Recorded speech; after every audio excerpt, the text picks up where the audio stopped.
1-5. Nah, itu waktu Quran itu turun sudah berupa buku dari atas, makanya disuruh Iqra atau bagaimana, Bang Suma? Wahyu itu hanya lafaz dari Roh Kudus kepada baginda Rasulullah Muhammad sallallahu alaihi wasallam. Jadi artinya Iqra itu bagaimana, Bang Suma? Karena yang saya ketahui kalau Iqra berarti kita membaca yang tertulis. Berarti berupa sesuatu sudah tertulis begitu. Jadi kita tinggal membaca saja. Enggak. Atau bagaimana, Bang? Iqra, bacalah. Artinya bacalah itu pahamilah. Pahamilah, tadabburilah, ketahuilah. Itu arti Iqra itu bukan ada huruf mau dibaca, enggak. Makanya selanjutnya Iqra bismi rabbikal ladzi khalaq. Bacalah dengan nama Tuhanmu yang menciptakan. Maksudnya apa? Rasulullah Muhammad sallallahu alaihi wasallam datang bertahannuts kemudian di Gua Hira untuk berfikir. Berfikir itu membaca keadaan, membaca perasaan, membaca situasi, membaca apapun. Jadi membaca itu bukan berarti ada huruf, bukan semata-mata ada huruf, tapi membaca yang dimaksud di sini adalah ketahuilah, pahamilah, mengertilah. Itu berakallah, telaalah, kajilah. Itu dia yang dimaksud dengan Iqra. Maka perintahnya kajilah dengan nama Tuhanmu, pikirkanlah dengan nama Tuhanmu yang menciptakan. Itu yang dipahami kemudian, sehingga ketika ada perintah membaca, Rasulullah Muhammad sallallahu alaihi wasallam kemudian mengetahui segala aspek alam semesta ini melalui telaah akal. Iqra bismi rabbikal ladzi khalaq. Bacalah dengan menyebut nama Tuhanmu yang menciptakan. Artinya pikirkan dengan nama Tuhanmu segala sesuatu ini itu dicipta oleh beliau. Beliau datang bertahannuts di gua itu karena mencari Tuhan. Pasti ada Tuhan, tidak mungkin ini semuanya terjadi tanpa Tuhan. Rasulullah berpikir seperti itu. Tidak mungkin yang mereka sembah ini, berhala-berhala ini, Tuhan tidak mungkin. Pasti ada Tuhan yang lebih berkuasa yang menciptakan semua ini. Oke, Bang Suma. Jadi tadi saya sudah dapat dalilnya di Al-Alaq 1-5 itu dikatakan itu sebagai dasar kenapa kitab Bang Suma itu dihafalkan seperti itu. Jadi Iqra yang saya dengarin dari Bang Suma bahwa Iqra itu bukan semata-mata membaca sesuatu yang tertulis. Oke, tapi bisa memahaminya gitu. Oke, saya paham itu. Nah, saya ingin tanyakan juga, sekarang kan sudah tertulis, mungkin ada datanya bahwa harus dituliskan. Kalau ada, saya minta datanya. Silakan. Jadi gini, Bung. Karena Al-Quran ini diperintahkan kemudian untuk disampaikan kepada seluruh umat manusia, maka Rasulullah Muhammad sallallahu alaihi wasallam ini sebagai utusan Allah kepada seluruh umat manusia itu diperintahkan untuk membacakan Al-Quran. Membacakan Al-Quran. Maka Al-Quran ini harus disampaikan kepada seluruh manusia. Karena Al-Quran ini diperintahkan untuk disampaikan kepada seluruh umat manusia, maka metode menyampaikan Al-Quran kepada seluruh umat manusia itu yang pertama adalah melalui hafalan, yang kedua adalah melalui tulisan. Ini yang terjadi hari ini. Umat Islam menghafalkan, umat Islam membaca kitabnya, dan juga membaca melalui hafalan. Itu pada intinya adalah Al-Quran diwahyukan, diterima oleh para sahabat, dituliskan oleh para sahabat, dikaji oleh Rasulullah pada zamannya, lalu kemudian dihafalkan oleh Rasulullah berserta dengan sahabatnya. Apa yang diragukan? Al-Quran dikaji oleh Rasulullah, Al-Quran disebutkan oleh Rasulullah, Al-Quran dibacakan oleh Rasulullah. Apa yang diragukan? Al-Quran bukan sebuah buku yang muncul kemudian 30 tahun, 40 tahun, 50 tahun dari setelah beliau tidak ada di bumi. Enggak. Al-Quran itu ada pada zaman beliau, diucapkan oleh beliau, khuzu Al-Quran min arba'ah, terima Al-Quran ini dari keempat sahabatku. Malah dia menyebut khairukum man ta'allamal Qur'an wa 'allamahu. Barang siapa yang lebih baik di antara kamu adalah yang mempelajari Al-Quran dan mengajarkan. Sementara kitab Anda satu pun tidak pernah disebut oleh Yesus. Itu pembandingnya itu sangat jauh.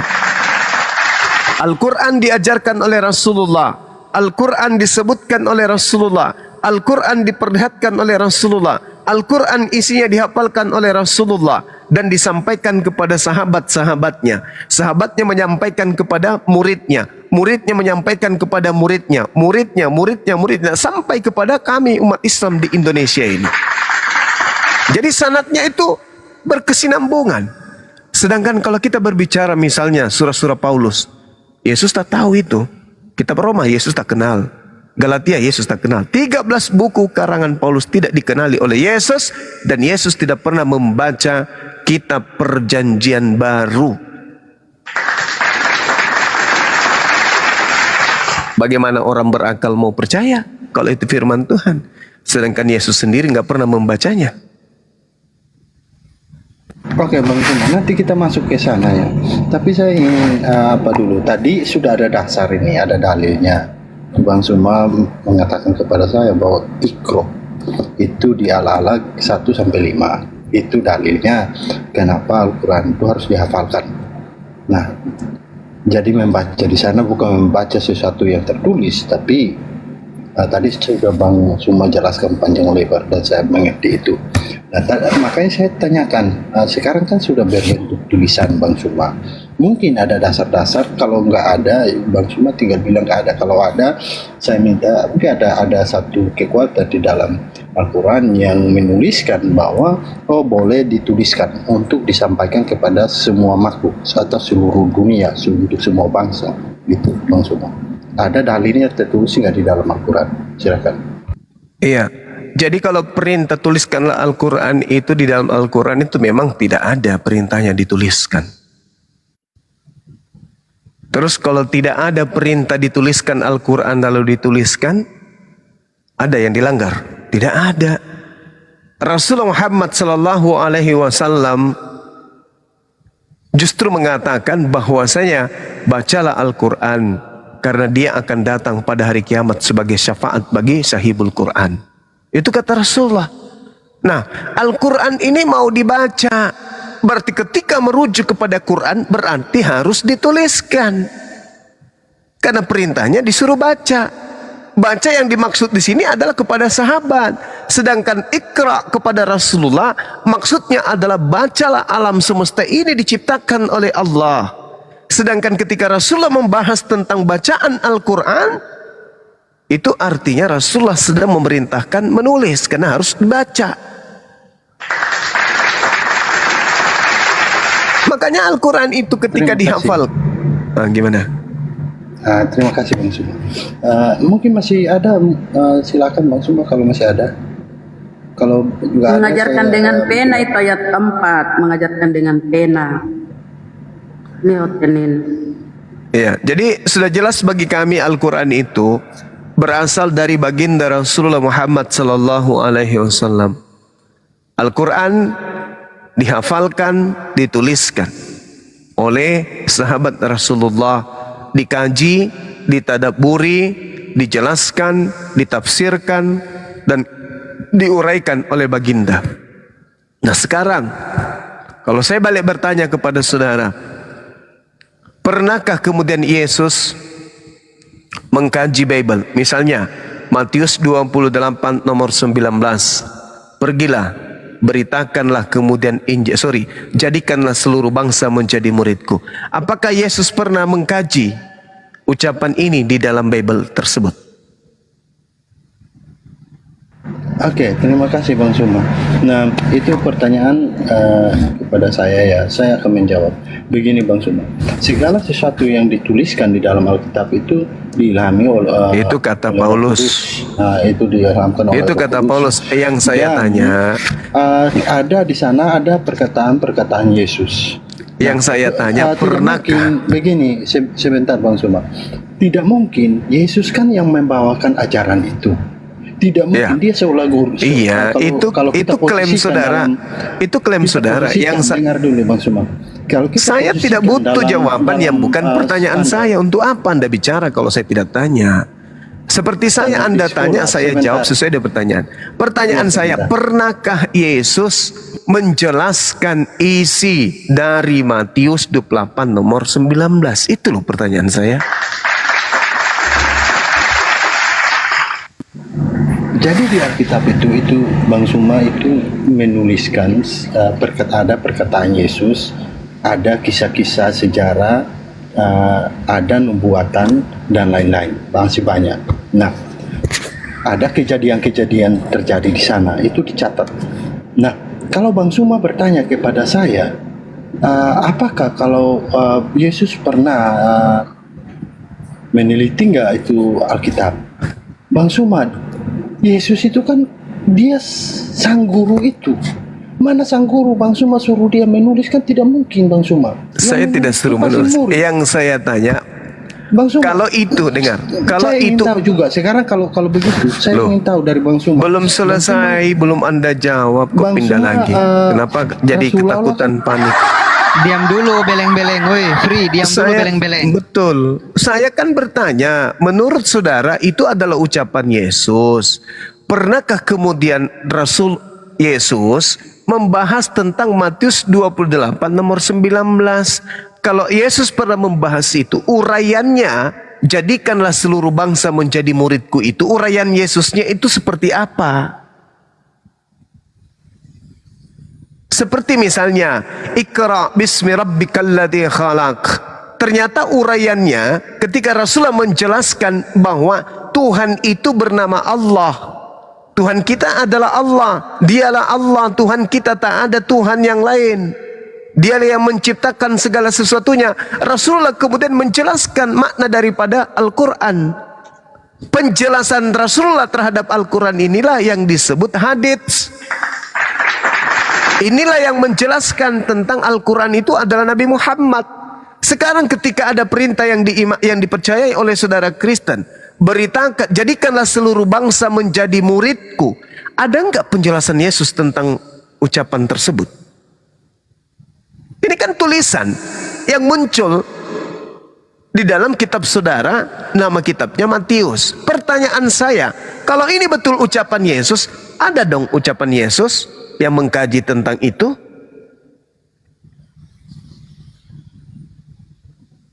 Sudah, Ada Bang nggak? Suma? Sudah. Sudah.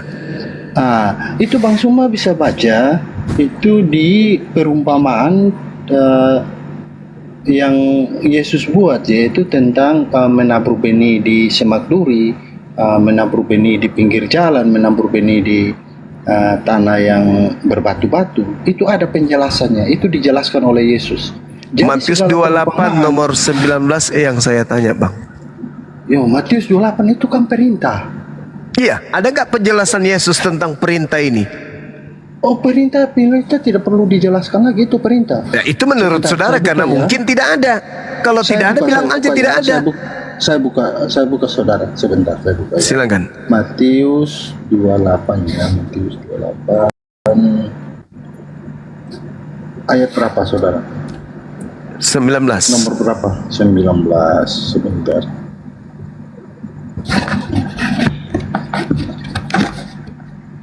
Saya on-cam ya, sebentar ya.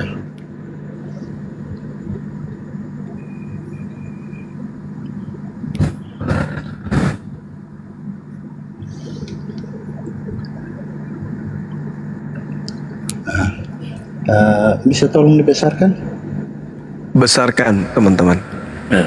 Iya, Pri. Kalau mau besar banget ke Maerot, Pri. Terima kasih saudara, terima kasih. Nah, di sini Salam. ini Matius 28, Matius 28 ya, ayat 19. Karena itu pergilah, jadikanlah semua bangsa muridku dan baptislah mereka. Ini perintah, tidak diperintahkan sunatlah mereka ya, tapi baptislah mereka dalam nama Bapa dan Anak dan Roh Kudus. Ini perintah, lantas apa yang perlu dikoreksi dari sini lagi? Ini perintah. Saya tidak mengoreksi, yang saya tanya, ada tidak Yesus menjelaskan dalil itu? Itu perintahnya sudah jelas tuh Bang Suma. Ya, itu yang tertulis. Penjelasan di mana? Yang saya tanya, ada Bang Suma, ada tidak penjelasan Yesus tentang Bang Suma. dalil tersebut? Bang Suma, yang jelas kalau segala sesuatu yang kurang jelas itu butuh penjelasan. Tapi ini semuanya jelas. Lantas butuh penjelasan lagi, berarti ada yang tidak jelas, begitu Bang Suma? Begitu? Bukan, Atau bukan. bagaimana? Maksud saya, Makanya tadi saya arahkan Bang Suma kepada perumpamaan itu. Kalau perumpamaan itu kan sulit untuk dimengerti itu. Anda itu gimana ya? di-mute dulu. Kencang, mulutnya kayak mesin, tapi otak nggak normal, nggak berfungsi. Maaf ini, yang saya tanya, di-mute dulu. Ya, ada tidak penjelasan Yesus terhadap dalil itu? Berarti Anda harus masuk ke dalam original teksnya. Mateteu, artinya apa? Jadikanlah murid. Jadikanlah murid seluruh bangsa muridku. Maksudnya apa itu? Jadikanlah murid semua bangsa muridku. Ketika Yesus datang di tengah-tengah Bani Israel, apakah seluruh bangsa Israel menerima dia sebagai guru? Tidak. Berarti sang murid, ke-12 murid, 11 muridnya setelah keluar Yudas, menerima kemudian mandat untuk menjadikan seluruh bangsa murid Yesus sebagai murid Yesus. Artinya yang dimaksud bangsa muridnya di situ saja, bukan kepada bangsa Batak, bahasa Jawa, bukan. Penjelasan uraiannya kan ada di awal tadi. Aku diutus hanya kepada domba yang sesat dari umat Israel. Jadikanlah bangsa muridku. Semuanya untuk menjadi muridku. Bangsa murid Yesus itu bangsa apa aja? Ada bangsa Batak, ada bangsa Bugis, bangsa Toraja ada. Itulah makanya saya tanya, ada nggak penjelasan Yesus tentang dalil yang Anda bawa ini? Salah satu penjelasannya adalah, aku diutus hanya kepada domba yang sesat dari umat Israel. Yesus berpesan kepada ke-12 muridnya agar jangan ke bangsa lain, tetapi pergilah kepada bangsa Bani Israel.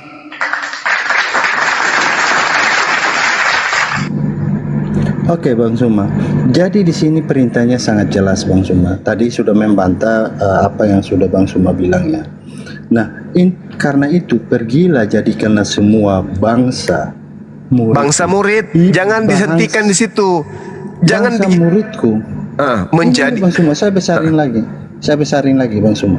Ini saya sudah besarin ini lagi. kalau orang seperti ini so pintar begini jadinya. Bangsa muridku dan baptislah mereka. Di sini Iya, tidak pertanyaan ada saya, selain di baptis. pertanyaan saya, bangsa murid Yesus itu bangsa apa aja? Semua bangsa Bang Suma, dikatakan Alamak. semua bangsa, kalimatnya jelas, semua bangsa. Muridku. Jadikanlah semua bangsa, jadikanlah murid, jadikanlah murid. Bang Suma mulai rubah ayat dah, mulai rubah perkataan ayat dah, mulai. Anda berani masuk ke original teks? Ini semua bangsa loh muridku. Anda berani, pertanyaan saya, Anda berani masuk ke original teks? Saya bukan ahli bahasa saudara. Ya, makanya jangan ngotot. Mateteu itu artinya jadikanlah murid. Itu artinya tuh, jadikanlah murid seluruh bangsa muridku.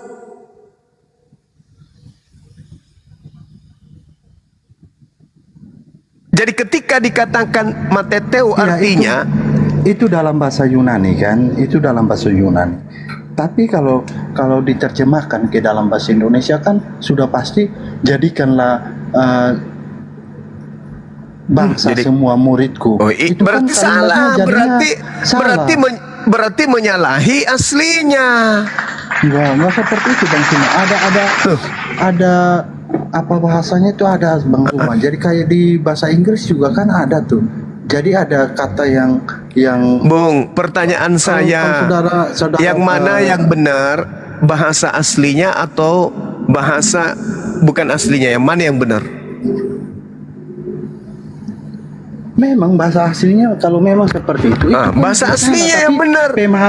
Pemahaman mereka bukan seperti Bang Suma juga. Begitu loh Bang Suma. Astagfirullahaladzim, ya Allah. Karena begini Bang Suma itu kayak saya sudah sampaikan bahwa kayak misalnya di bahasa Inggris itu kan kalau diucapkan kan ada kata yang ada kalimat yang dimaksudkan didulukan, habis itu yang apanya di belakang. Tapi artinya kalau diterjemahkan itu berbeda. Kalau kita mau terjemahin satu kata, itu kalimatnya jadinya nggak nyambung gitu loh. Nah, begitu pun yang terjadi di dalam ini. Sekarang begini, Ini kan Bung. bahasa Yunani. Yesus mengaku diutus hanya kepada Bani Israel. 1. Matius 28, Yesus. Saya jelaskan tentang Bani Israel satu ayat Bang Suma. Kita akan jelaskan. Bang Suma ambil di ayat berapa? Biar saya buka. Bagaimana kau mau menjelaskan dalilnya saja kau tidak tahu di mana? Jangan sok pintar di depan saya. Jangan mentang-mentang Anda Kristen, Anda merasa lebih pintar Bible dari saya. Anda lihat sendiri di mana? Di surah mana? Di kitab mana? Nomor berapa? Gimana Anda yang mau menjelaskan? Sementara mengetahui saja letak pokoknya Anda tidak tahu. Biasa, saya Ya jemaat. justru karena itu Anda tidak punya kapasitas untuk menjelaskan Bible kepada saya. Saya yang harus menjelaskan Bible itu ke Anda. Itu baru betul. Kalau Bang Suma lolos dari Yang benar adalah Bang Suma yang harus ngajarin ente. Jangan mentang-mentang Anda Kristen yang tidak pernah baca Bible merasa lebih paham Bible dari Bang Suma yang siang malam baca Bible sudah puluhan tahun. Saya Kristen, terus saya punya hak untuk menjelaskan. Kapasitas Anda apa? Saya lulusan, terus kalau Anda lulusan kenapa bertanya? Udah, macet. Berarti Anda tidak tahu.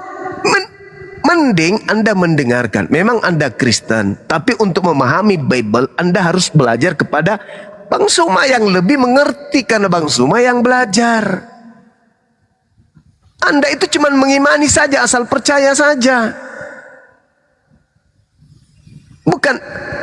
Teori mengatakan pemilik tanah hanya sebatas pemilik. Ketika menjadi perkara yang lebih paham tentang tanah tersebut adalah kuasa hukumnya. Kuasa hukum yang menelaah tersebut, yang punya tanah cuma memberikan data-data. Anda hanya menyajikan Bible. Saya yang mengkaji. Matius 15:24. Nah, baru Anda buka kan? Buka. Anda baru buka. Nah. Saya sudah buka dari tadi ini, Bang. Ya sudah. Apa yang Anda pahami di situ? Pengakuan Yesus. Oke. Dia diutus kepada seluruh manusia atau hanya sekelompok manusia? Silakan. Jadi ini Bang Suma. Di sini sebentar saya baca ya. Gak usah diminta dibesarin ya, lu baca aja sendiri. Oh sudah malas ini hostnya nih. Jawab. Malas ngeyel, lu nya ngeyel dijelasin nggak mau nerima.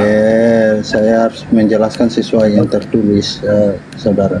Masih ada kopi, Aku diutus kepada domba-domba yang hilang dari umat Israel. Nah, Ya kan? Bang Suma kutip ayat ini kan?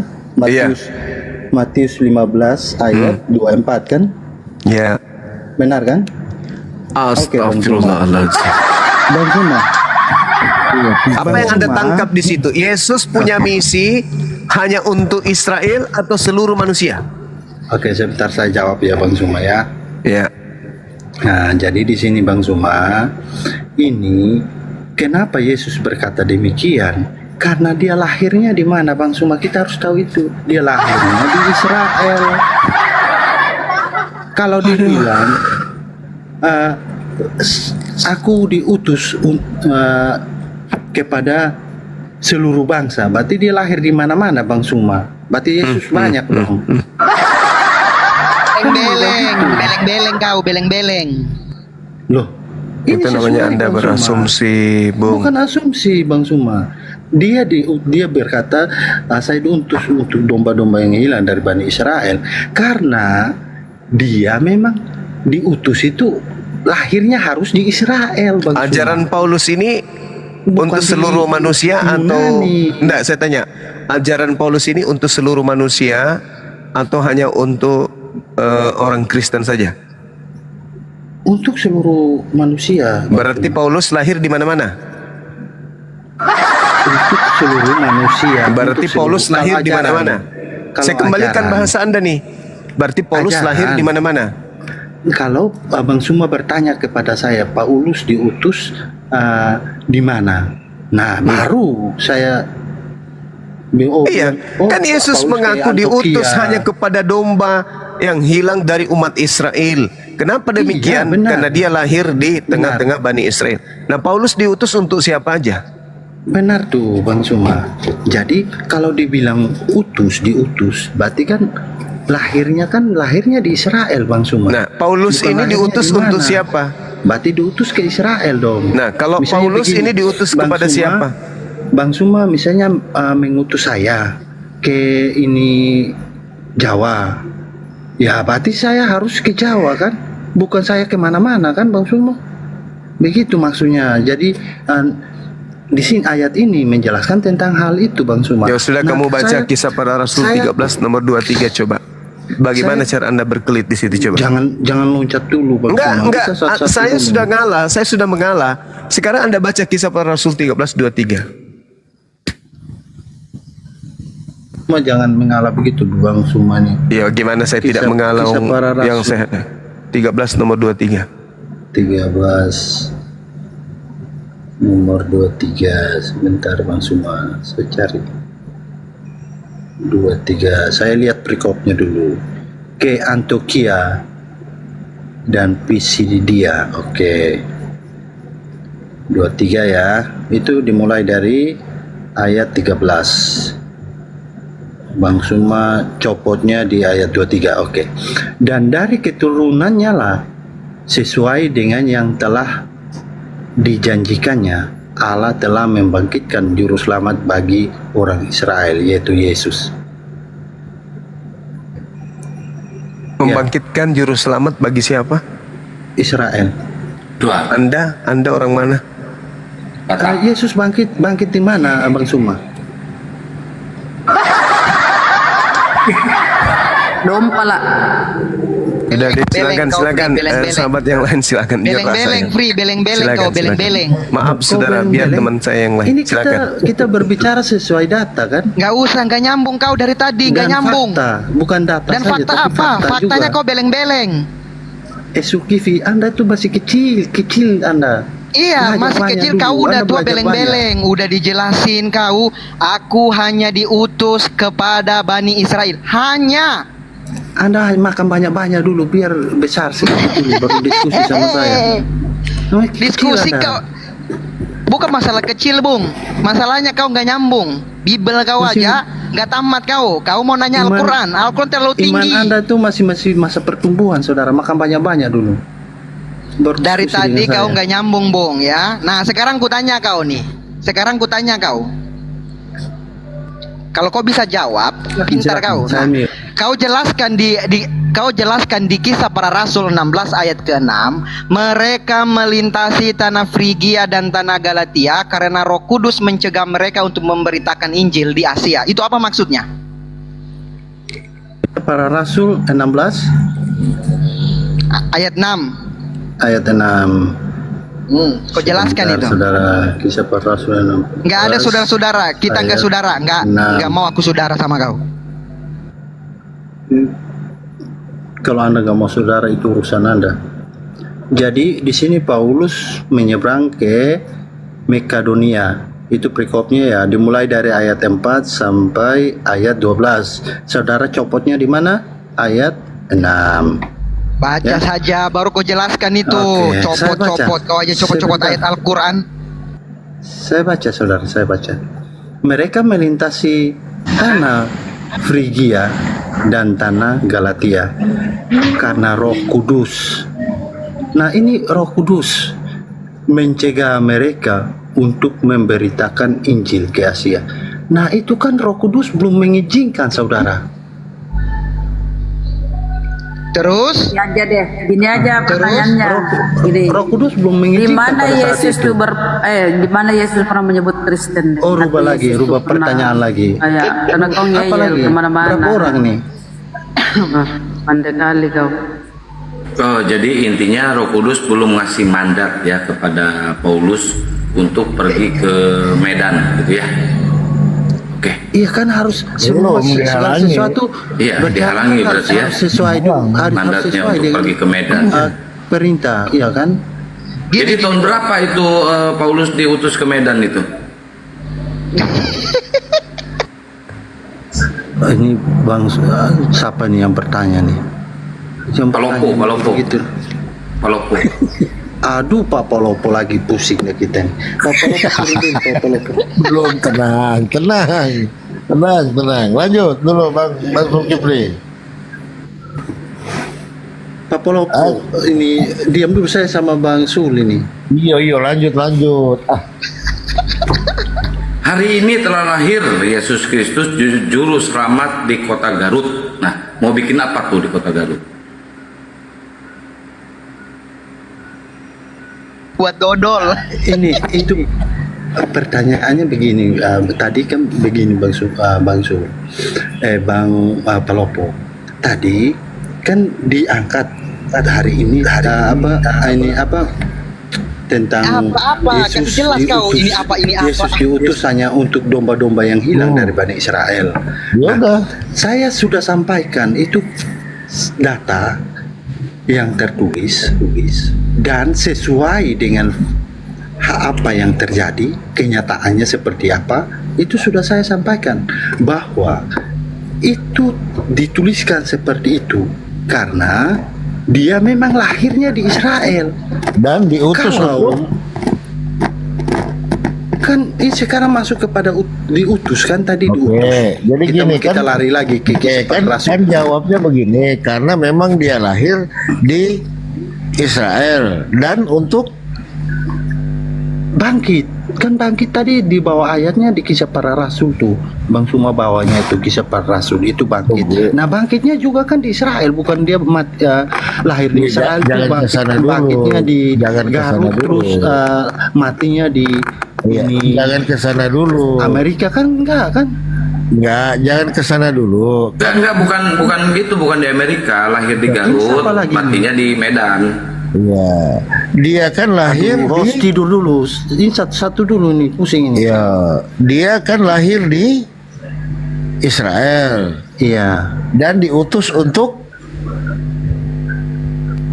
Kan kata diutus berarti dia harus lahirnya di Israel begitu loh. iya, Paham betul. kan? Dia kan lahir di Israel. Kan gitu. Nah, itu kan diutus untuk diutus kata utus tuh berarti dia harus durunya itu di Israel begitu loh. Paham kan? iya, kan dia lahir di Israel. Betul? Nah, dan diutus Kalau- untuk Begini Bang Pelopo. Bang Pelopo jangan buat bingung saya Bang Pelopo. Begini. Tadi kan saya sudah jelaskan. Diutus itu karena dia kenapa dikatakan diutus untuk Bani Israel? Karena dia lahirnya di Israel. Seandainya dikatakan diutus ya kan untuk Bani Jawa. Begini. Ini penjelasan sederhananya. Dengar dulu. Dengar penjelasan sederhananya begini.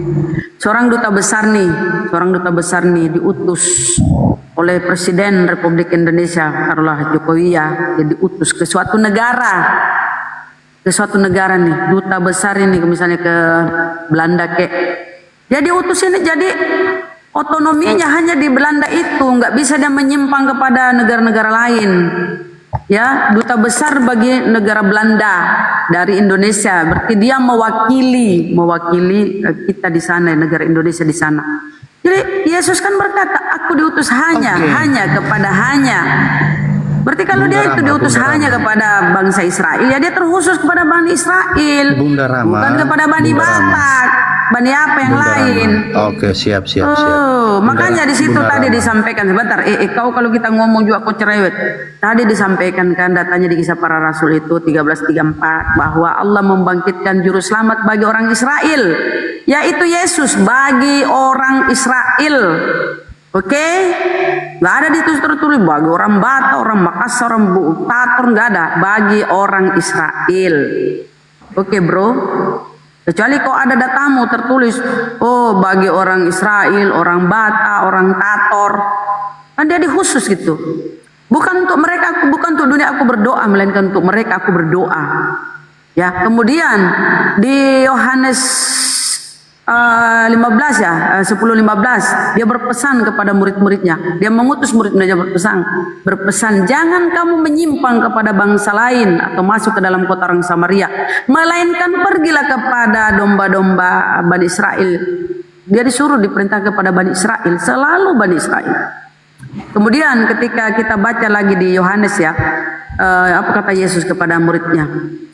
Pada waktu penghakiman kembali, pada waktu penghakiman dan kita dihidupkan, dibangkitkan kembali, aku akan duduk di atas tahta bersama dengan ke-12 muridku untuk menghakimi Bani Israel. Bani Israel lagi. Tidak pernah aku tengok di Bible itu untuk seluruh dunia, untuk Berudah kena pelanggaran lagi. Turun lagi? Kena pelanggaran lagi Berunda. Ya Allah ya Rabbi. Kita tunggu Berunda Jadi ya. gitu ya. Oke. Terlalu Jadi Bunda Rama. memaksakan kalian. Saya tengah, nggak usah kau terpanjang lebar lah congormu. Saya minta Sebentar. data lah di mana Yesus untuk karesteng. Di mana Yesus untuk karesteng, juru selamat bagi karesteng kau makan babi Kalian bang, keroyok abang. ini, saya sendiri nih. Enggak, jawab Gimana aja itu ini? di mana itu Yesus berkata dia itu juru selamat bagi karesteng yang suka Saya makan ngomong babi nih. Ayo Saya itu aja ngomong dulu. Iya, habis ini saya ngomong. Habis ini saya Kasih, ngomong. Nah, jawab. Oke, sudah. Ya di mana Yesus juru selamat bagi karesteng? Sebentar, Bunda Rama. Tadi Bunda Rama. Nah, kalau kau panjang tidak lebar, jawab itu saya- kumute ya. Kalau kau saya tidak harus- jawab kumute saya karena harus tadi ngomong sudah semua. dikasih data kan? Tadi kan udah dikasih Kisah Para Rasul 13:23 atau 32 itu ya. Oh, ini Di situ teruskan diskusinya bagaimana Allah nih, kok? membangkitkan juru selamat bagi orang Israel yaitu Yesus. Sekarang saya minta data. Yesus dibangkitkan sebagai juru selamat untuk orang Kristen yang suka makan babi nih. Coba kasih. Oke, jadi tadi dia minta data itu ya. Itu tadi di Matius itu kan udah ada. Salah satunya Matius berapa tuh? 28 ayat. Untuk orang Kristen, ada di Itu situ kan ada. Kristen. Pergilah jadikanlah semua bangsa muridku. Itu perintah Yesus. Kepada siapa? Itu amanat Kepada agung tambahan, murid-muridnya. tambahan. Kepada- Oh, tambahan. Baca, sebentar sebentar. Itu tertulis begini ya, baptislah atas nama Bapa, begitulah. Ini Putra, Roh saya Kudus. ngomong Dengar dulu.